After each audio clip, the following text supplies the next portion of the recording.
नमस्कार विद्यार्थी मित्र, मागील व्हिडिओ लेक्चरमध्ये आपण पहिल्या प्रकरणातील भारतीय समाजाचा परिचय या प्रकरणामध्ये प्राचीन आणि मध्ययुगीन भारत हा कालखंड अभ्यासत असताना जे पहिलं वैशिष्ट्य आपण अभ्यासत होतो, धार्मिक श्रद्धा प्रणाली आणि आचार, याच वैशिष्ट्याचा पुढील भाग आपण या व्हिडिओ लेक्चरमध्ये लक्षात घेणार आहोत। या अगोदरच्या लेक्चरमध्ये आपण धार्मिक श्रद्धा प्रणाली आणि आचार या पॉइंटमध्ये हिंदू धर्म व्यवस्था आणि त्यातील महत्वपूर्ण सिद्धांताचा अभ्यास केला।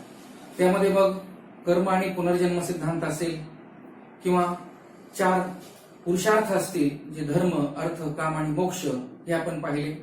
त्यानंतर 4 वर्ण व्यवस्था, ज्याला आपण ब्राह्मण, क्षत्रिय, वैश्य आणि शूद्र या वर्णव्यवस्था सुरुवातीला कशी लवचिक होती आणि नंतर ती कशी ताठर बनत गेली, हाही भाग आपण या अगोदरच्या लेक्चरमध्ये अभ्यासला होता। आणि याच दरम्यान जैन धर्म आणि बौद्ध धर्म या 2 धर्मांचा उदय झालेला आपण बघितलं।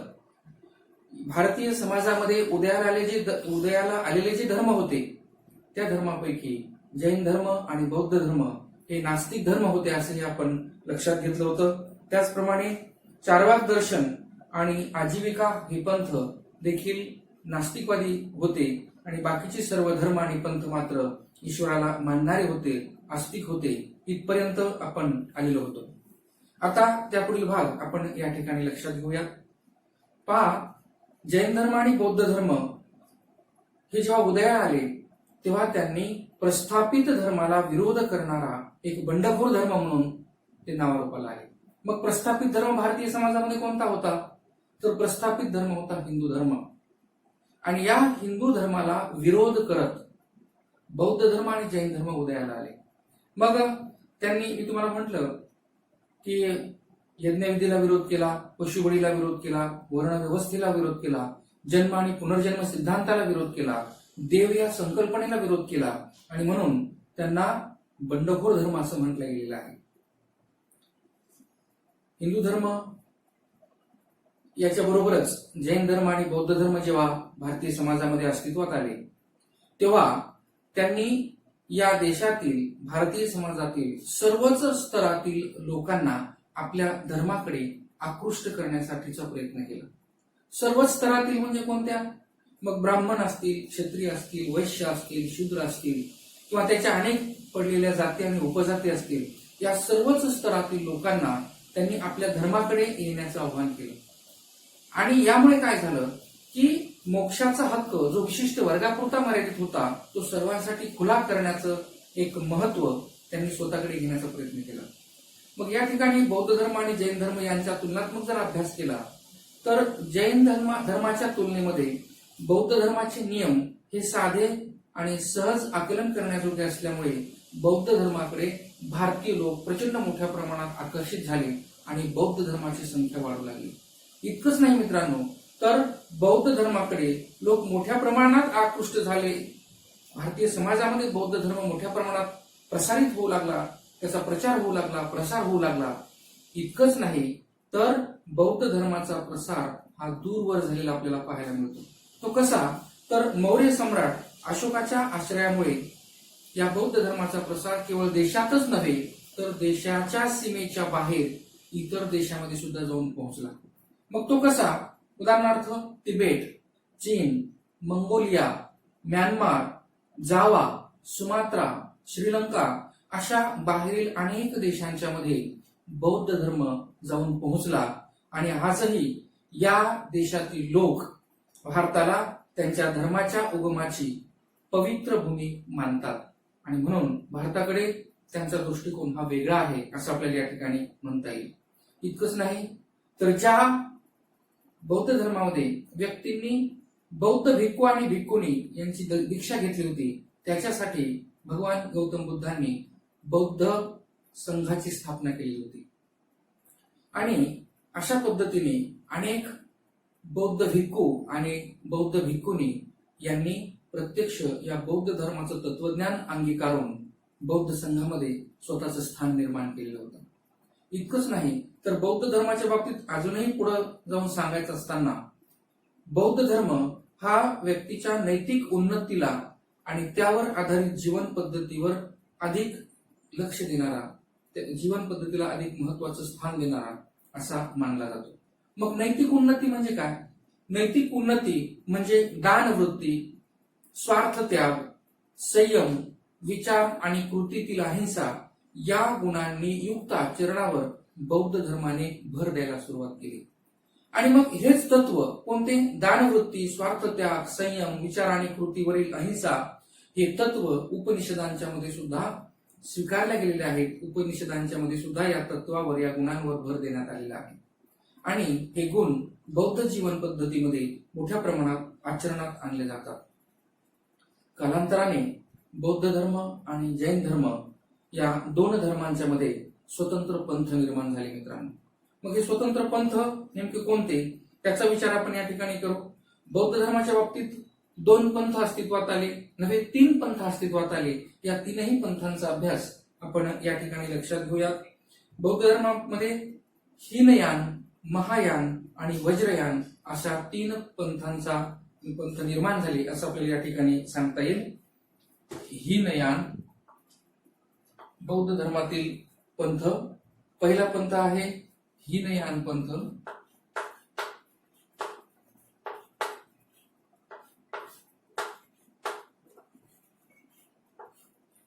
दुसरा पंथ आहे महायान पंथ.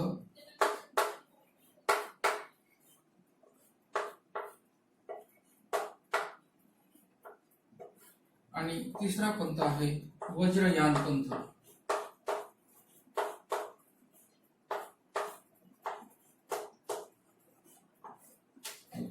कालांतराने बौद्ध धर्मामध्ये या 3 पंथांचा उदय झालेला आपल्याला पाहायला मिळतो. मग आता हीनयान पंथ म्हणजे नेमकं काय याचा विचार करत असताना, हीनयान म्हणजे छोटे वाहन. हीनयान म्हणजे काय? छोटे वाहन.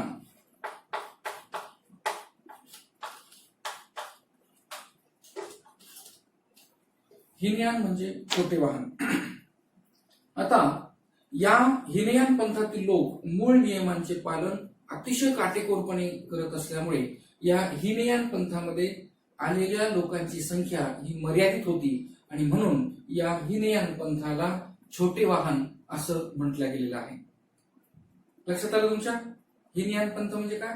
हीनयान पंथातील लोक त्या नियमांचं पालन अतिशय काटेकोरपणे करत असल्यामुळे या पंथातील लोकांची संख्या ही मर्यादित होती, म्हणून या पंथाला हीनयान पंथ किंवा छोटे वाहन असं म्हटलं गेलेलं आहे.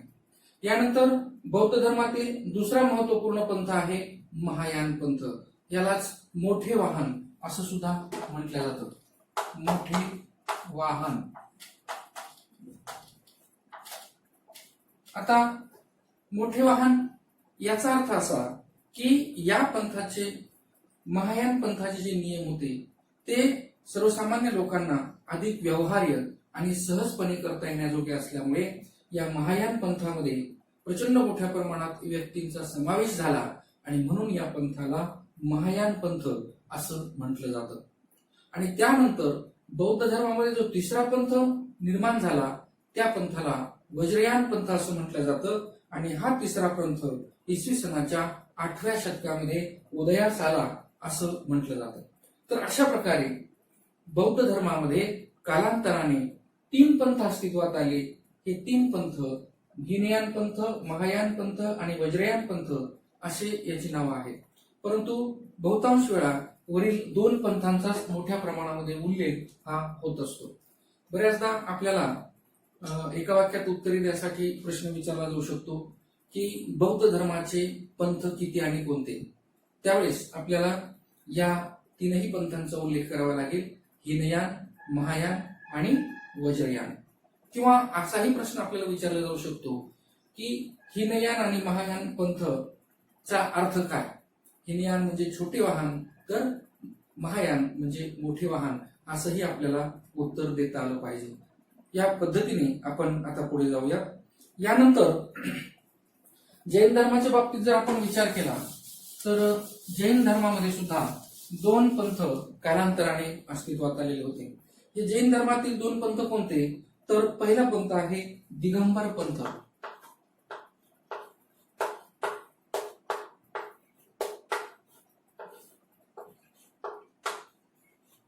आणि दुसरा पंथ आहे श्वेतांबर पंथ.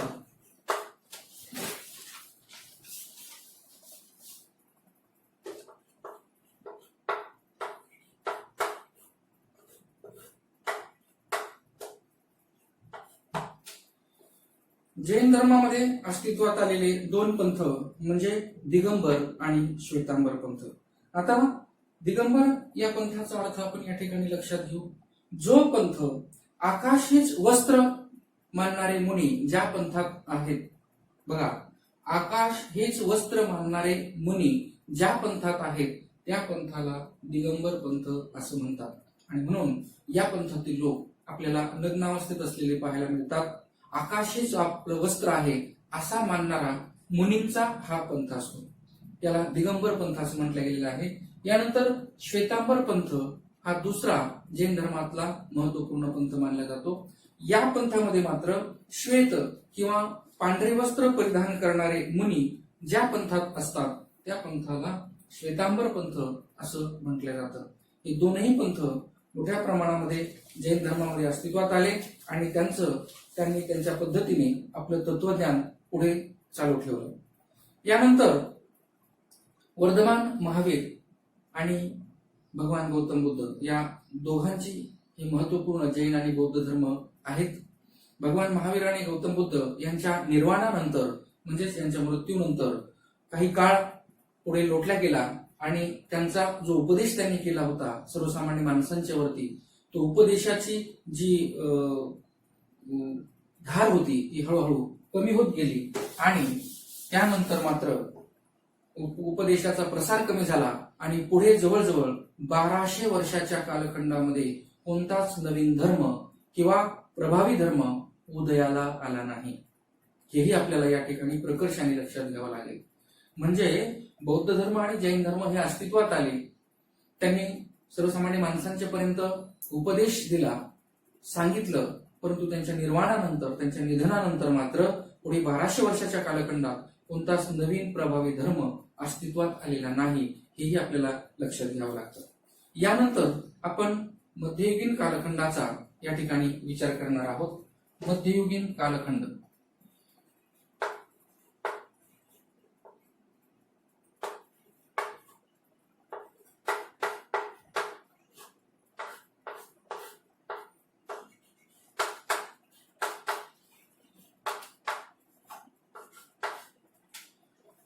मध्ययुगीन कालखंड. आता हा कालखंड आपल्याला अभ्यासायचा आहे.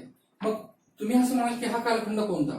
तर याच पहिल्याच पॉइंट मधला मध्ययुगीन कालखंड आपल्याला लक्षात घ्यायचा. मग आतापर्यंत आपण कोणता अभ्यास केला?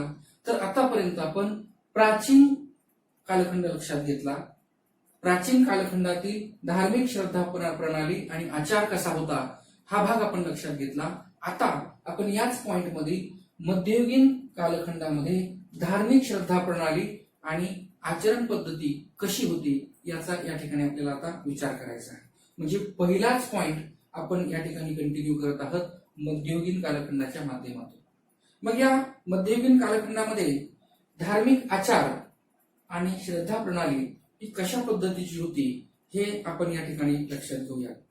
पहा, मध्ययुगीन कालखंडामध्ये अनेक परकीय धर्मांचा आगमन भारत देशामध्ये झालेला आहे. त्यामध्ये ज्यू धर्म, ख्रिश्चन धर्म, इस्लाम धर्म आणि कालांतराने आलेल्या पारशी धर्माचा सुद्धा आपल्याला विचार या कालखंडामध्ये लक्षात घ्यावा लागणार आहे. या ठिकाणी आपल्याला सुरुवातीला मात्र संगम कालखंड म्हणजे नेमकं काय हे देखील आपल्याला या ठिकाणी लक्षात घ्यायचं आहे.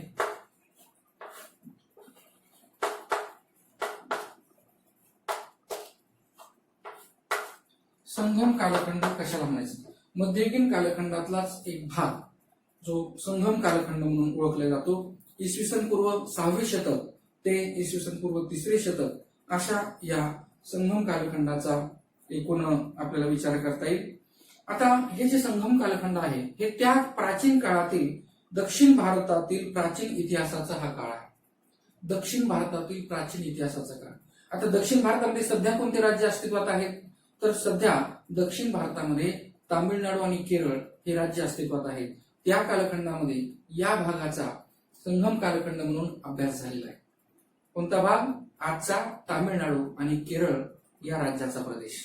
मग या कालखंडाला संगम कालखंड असं नाव का पडलं असेल? तर त्या प्राचीन कालखंडामध्ये तमिळ कवी आणि साहित्यिक मदुराई या ठिकाणी संगम भरवीत असत. मग मदुराई काय आहे?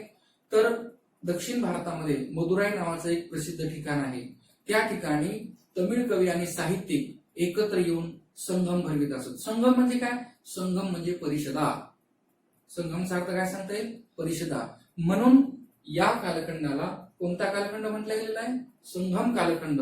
कारण त्या कालखंडामध्ये मदुराई या ठिकाणी तमिळ कवी आणि साहित्यिक एकत्र येऊन परिषदांचं आयोजन करायचे. या परिषदांना संगम असं म्हटलं जायचं. म्हणून या कालखंडाला संगम कालखंड असं म्हणतात.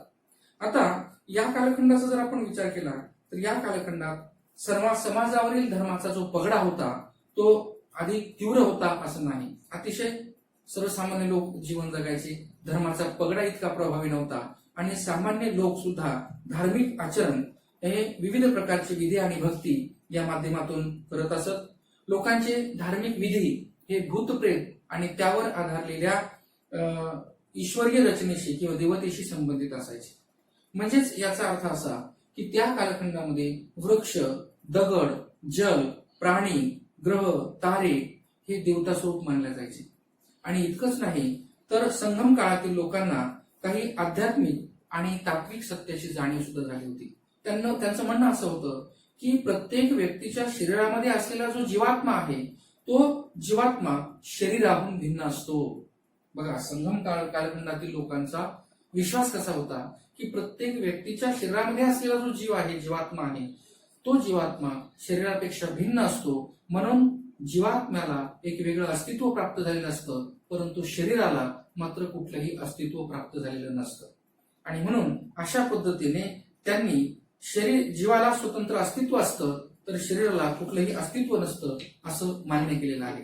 आणि त्याही पुढे जाऊन आपल्याला विचार मांडत असताना संगम काळातील लोक आणि त्यांचं जे तत्वज्ञान होतं हे जन्म आणि पुनर्जन्म या सिद्धांतावर आधारित होतं. म्हणजेच मृत्यू आणि मृत्यूनंतरचं जीवन यावर विश्वास ठेवणारा हा संगम काळातील कालखंड होता. तर अशा पद्धतीने हा कालखंड आपल्याला या ठिकाणी लक्षात येऊ शकतो. आता या मध्ययुगीन कालखंडामध्ये जे वेगवेगळे परकीय धर्म भारत देशामध्ये आले त्या परकीय धर्मांचा विचार आपण या ठिकाणी लक्षात घेऊया. यामध्ये पहिला परकीय धर्म जो भारतामध्ये आला तो आहे पारशी धर्म.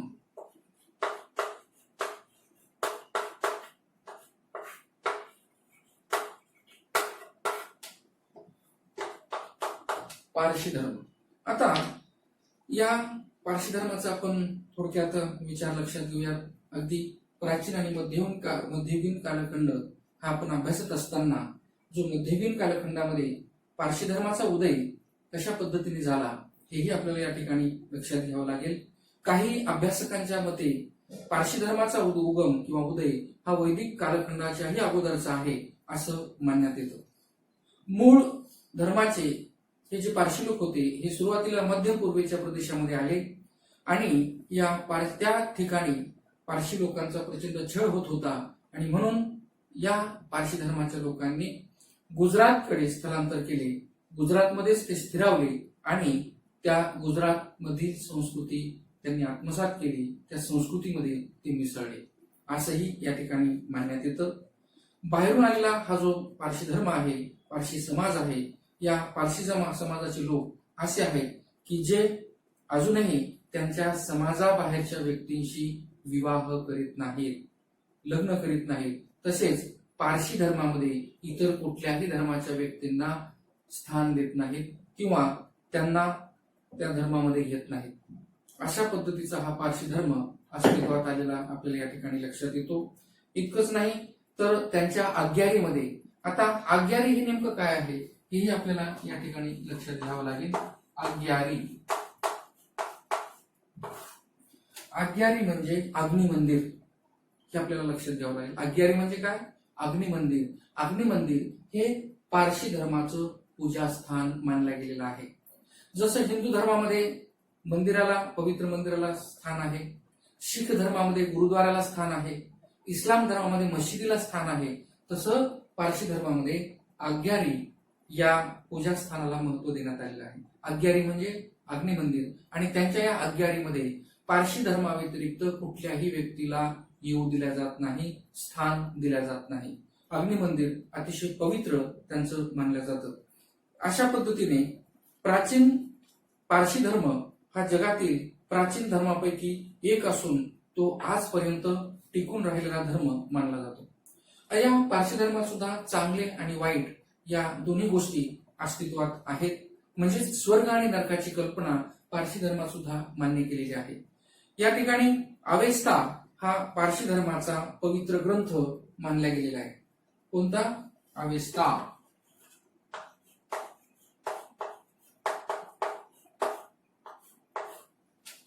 अवेस्ता हा पारशी धर्माचा महत्वपूर्ण ग्रंथ मानला जातो. जसा हिंदू धर्माचा भगवद्गीता असेल, इस्लाम धर्माचा कुराण असेल किंवा शीख धर्माचा गुरुग्रंथ साहिब असेल, तसा पारशी धर्माचा अवेस्ता हा पवित्र धर्मग्रंथ मानण्यात आलेला आहे. आणि अहूर मज्द हा विश्वाचा निर्माता आहे असे हा धर्म मानतो. अग्नी आणि जल ही जी दोन तत्वे आहेत ही धर्माच्या शुद्धतेची माध्यमे मानल्या गेलेली आहेत. त्याचप्रमाणे आग्यारी, ज्याचा मी उल्लेख या अगोदर तुम्हाला केला होता, आग्यारी म्हणजे अग्निमंदिर, जे पारशी धर्माचं अतिशय पवित्र देवस्थान आहे, पवित्र मंदिर मानलं जातं. आणि इसवी सनाच्या 9व्या शतकामध्ये जेव्हा इराणवरून गुजरातमध्ये नवसारी या ठिकाणी पारशी लोक आले, त्यावेळेस त्यांच्या धर्मगुरूंनी नवसारी या ठिकाणी इराणमधून येताना नवसारी या ठिकाणी पवित्र अग्नी सोबत आणला होता. आणि त्या अग्नीपासूनच या पारशी धर्माची अनेक अग्नी मंदिरं तयार करण्यात आलेली आहेत. आणि म्हणून त्यांच्या आग्यारीला, त्यांच्या या पूजास्थानाला अतिशय महत्वाचं स्थान प्राप्त झालेलं आपल्याला लक्षात येतं. आता या ठिकाणी पारशी धर्माचा विचार करत असताना पारशी धर्माची स्वतःची संख्या भारत देशाच्या तुलनेत, इतर धर्माच्या तुलनेत अतिशय कमी आहे. म्हणजे या धर्माची लोकसंख्या कमी असताना देखील, संख्याबळ मर्यादित असताना देखील स्वतःच्या मूळ संस्कृतीचे जतन या पारशी धर्माने मात्र करून ठेवलेले आहे. मूळ संस्कृती हा धर्म कधीही विसरलेला नाही. त्यांची संख्या हळूहळू कमी होत चाललेली आहे, परंतु त्यांची मूळ संस्कृती त्यांनी कधीही ते विसरलेले नाही. त्यांच्या मूळ संस्कृतीचं जतन त्यांनी केलेलं आहे. आणि इतकंच नाही तर या भारतीय समाजाच्या सर्वच क्षेत्रामध्ये एक महत्वाची कामगिरी पारशी धर्माच्या विविध लोकांनी केलेली आपल्याला पाहायला मिळते. त्याचं उदाहरण जर द्यायचं झालं तर या ठिकाणी दादाभाई नौरोजी हे नाव आपण ऐकलेलं असेल. Dadabhai Naoroji, Pherozeshah Mehta, field marshal Sam Manekshaw, maestro Zubin Mehta, ही जी सुप्रसिद्ध व्यक्तिमत्व आहेत, ही सर्व व्यक्तिमत्व ही पारशी धर्मातील आहेत असं आपल्याला या ठिकाणी म्हणता येईल. इतकंच नाही तर भारतातील आधुनिक उद्योगाची जडणघडण करण्यामध्ये सुद्धा पारशी धर्मातील अनेक लोकांचा वाटा आहे. त्यामध्ये टाटा, गोदरेज, वाडिया या पारशी कुटुंबाच्या लोकांनी प्रचंड मोठी मोलाची कामगिरी या देशामध्ये केलेली आहे. इतकंच नाही तर नानी पालखीवाला, साली सोराबजी, फली नरिमान या कायदे पंडितांनी भारतीय समाजाला कायद्याची खऱ्या अर्थाने ओळख करून दिलेली आहे. आणि म्हणून पारशी धर्माच्या बाबतीत आपण विचार करत असताना जो सुरुवातीला या भारतीय समाजामध्ये वैदिक कालखंडाच्याही अगोदर हा पारशी धर्म आला होता, हा पारशी धर्म संख्येने मर्यादित असला तरी सुद्धा या धर्माने स्वतःची संस्कृतीचं जतन करून ठेवलं. आणि इतकंच नाही तर या भारतीय समाजाच्या संपूर्णच क्षेत्रामध्ये प्रचंड मोठं काम त्यांनी केलं. त्या पारशी धर्मातील लोकांनी वेगवेगळ्या क्षेत्रामध्ये आपली कामगिरी बजावली आणि त्यांचं एक महत्वाचं योगदान या भारतीय समाजाला दिलेलं आपल्याला या ठिकाणी लक्षात येतं. हा झाला पारशी धर्म. यानंतर ज्यू धर्माचा विचार आपण या ठिकाणी लक्षात घेणार आहोत. ज्यू धर्म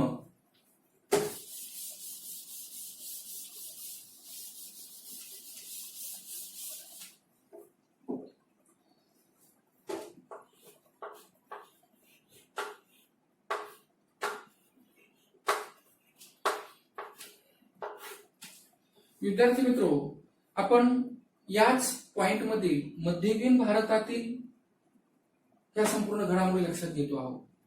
मग श्रद्धा प्रणाली आणि धार्मिक आचार कसा होता हे बघत असताना मध्ययुगीन कालखंडामध्ये अनेक धर्म भारतामध्ये आलेले आहेत. आपण आताच पारशी धर्माचा उच्चार केला. यानंतर आपण ज्यू धर्म या धर्माच्या बाबतीतही विचार या ठिकाणी लक्षात घेणार आहोत.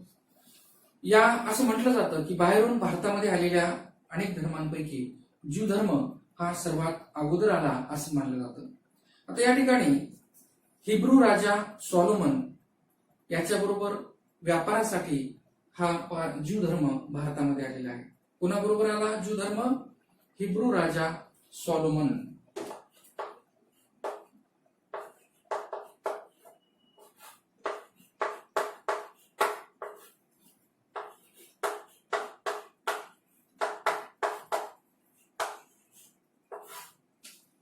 हा हिब्रू राजा सॉलोमन जेव्हा भारतामध्ये व्यापाराच्या निमित्ताने येणार होता त्यावेळेस त्याच्याच बरोबर अनेक ज्यू धर्मीय लोक सुद्धा भारतामध्ये प्रवेशित झाले आणि ते भारताच्या कोची या ठिकाणी पोहोचले. आणि म्हणून कोचीमधील ज्या लोकांनी ज्यू धर्माचा स्वीकार केला त्या लोकांना कोची ज्यू असं संबोधलं जातं. म्हणजे भारतातील कोची या प्रदेशामध्ये जेव्हा ज्यू धर्माचे लोक आले, कोचीतील अनेक लोकांनी ज्यू धर्म स्वीकारला आणि म्हणून त्या लोकांना कोची ज्यू असं संबोधलं जातं, या नावाने ओळखलं जातं.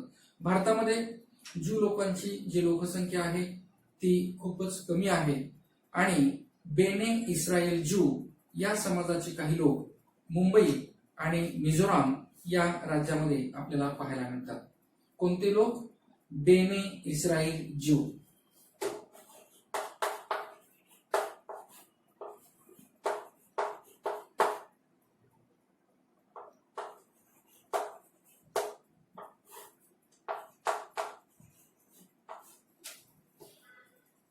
या नावाची जे लोक आहेत ज्यू लोक हे काही मुंबई प्रांतामध्ये आहेत तर काही मिझोराम या राज्यामध्ये आहेत. या दोन ठिकाणी बेने इस्रायल ज्यू हे आपल्याला या धर्माचे लोक पाहायला मिळतात. या ज्यू धर्माचा जो पवित्र धर्मग्रंथ आहे त्याला तोरा असं म्हटलं जातं. ज्यू धर्माचा पवित्र धर्मग्रंथ तोरा.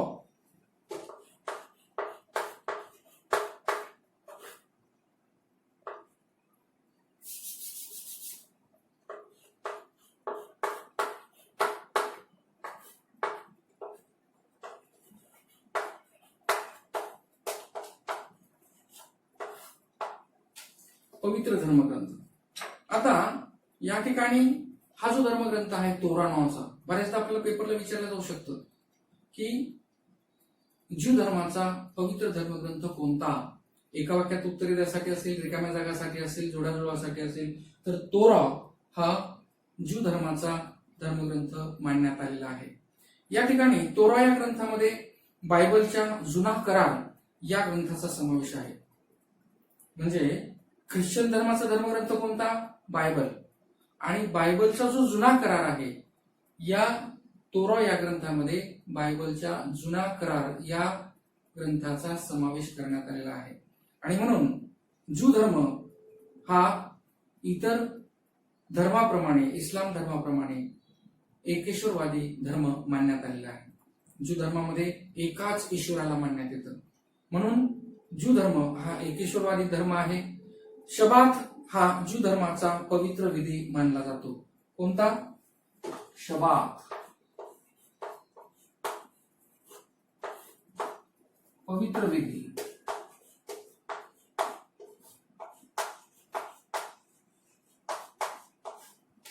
पहा, शबात हा ज्यू धर्मीय लोकांचा पवित्र विधी मानला जातो. आणि मानवी इतिहासाचा जर आपण विचार केला तर मानवी इतिहासामध्ये ज्यू धर्मातील लोकांचा प्रचंड छळ केला गेला. प्रचंड मोठ्या प्रमाणात ज्यू धर्मीय लोक मारले गेले आणि त्यामुळे ते वेगवेगळ्या खंडामध्ये विखुरले गेले. स्वतःचा जीव वाचवण्यासाठी ज्यू धर्मीय लोक जगातल्या वेगवेगळ्या खंडामध्ये ते विखुरले गेले आणि त्यामुळे स्वतःचा देश जो इस्रायल त्यांचा देश होता हा देश त्यांना प्राप्त करण्यासाठी 20वे शतक उजळावं लागलं. म्हणजेच याचा अर्थ असा की या ज्यू धर्मीय लोकांना प्रचंड मोठा राजकीय संघर्ष करून 20वे शतक उजळावं लागलं आणि त्यांना त्यांचा इस्रायल हा जो प्रदेश आहे, इस्रायल हा जो देश आहे तो त्यांना 20व्या शतकामध्ये प्राप्त झाला. म्हणून अशा पद्धतीने ज्यू धर्मीय लोकांचा सुद्धा इतिहास आपल्याला या मध्ययुगीन कालखंडामध्ये सांगता येईल. तर अशा पद्धतीने आपण या ठिकाणी थांबूयात. आपला आजचं हे व्हिडिओ लेक्चर या ठिकाणी थांबवतो आणि याच पॉइंटचा पुढील भाग आपण पुढच्या व्हिडिओ लेक्चरमध्ये लक्षात घेऊ. थँक्यू.